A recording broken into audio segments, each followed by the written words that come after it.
Good morning, everyone. Jim Laird joining you live from Dirioma, Nicaragua. Had a great question or a statement in the Vitality Sisterhood that I wanted to cover really quickly. You can see here I have this big dot on my forehead. I was eating at a restaurant last night, and a big gust of wind came and took the whiteboard where it had all their different types of juices written on. It ripped it off the wall, and it plowed me right in the head. Luckily, it didn't hit my nose. Good morning, Dan. How are you?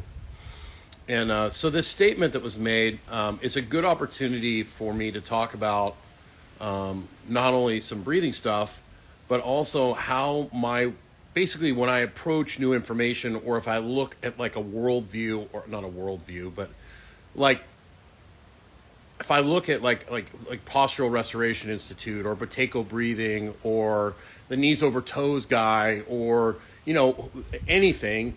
No, I did not get free drinks. I should have probably. It did bleed for a while though. It was pretty good.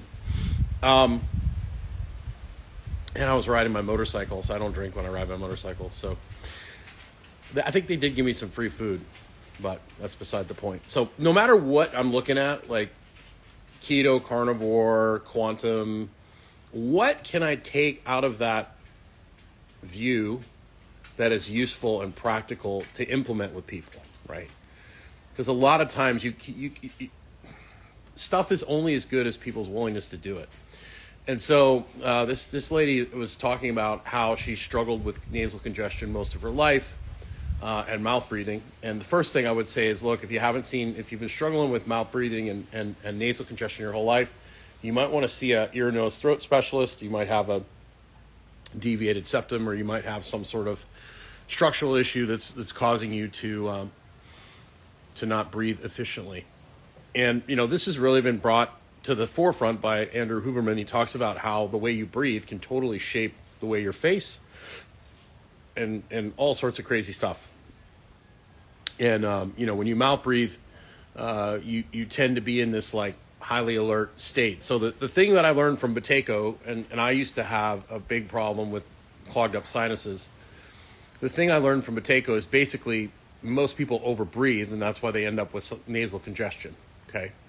And so the two things I took away from Buteyko was, one, put the tongue in the roof of your mouth and breathe less. And so if you find yourself basically with getting nasal congestion, anytime I feel that I'm getting nasal congestion, I put the tongue on the roof of my mouth and I just breathe less. And I've noticed that basically reduces the congestion dramatically.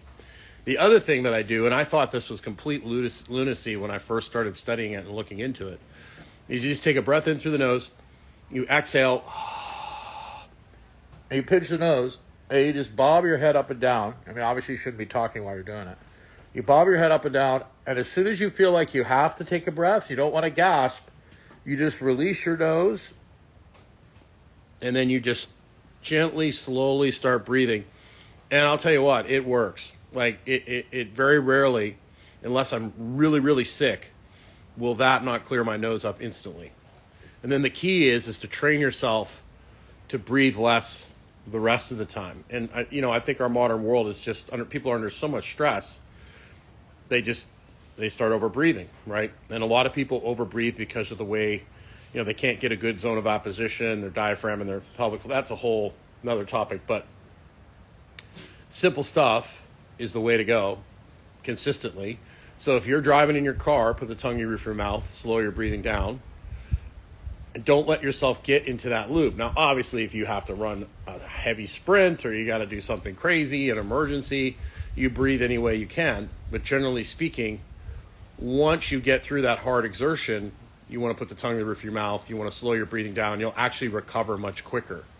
A lot of, when I worked with fighters and MMA guys and stuff like that, a lot of what we would teach them is how to basically put their body in a better position. Michael Jordan was the master of this. He would put his hands on his thighs and get his body in a better position to breathe and recover. So the faster you can recover, the better off you're going to be.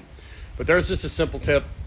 If you want to join the Vitality Sisterhood or the Vitality Brotherhood, just type Sisterhood in the comments or Vitality Brotherhood in the comments. I answer questions on there all the time. I do a weekly call, so I'd love to have you on there. And Vitality Brotherhood is for men over 40. The Vitality Sisterhood is open to any age. The main focus in the Vitality Sisterhood is basically helping women get into strength training. And most of the women in the group have expressed that they know they need to strength train, but they really don't know where to start because there's just so much information out there. So my job is to make it simple, give you actionable things, because good Lord, there is so much information. There's so much chatter out there now. So make sure you one of those groups. Take care.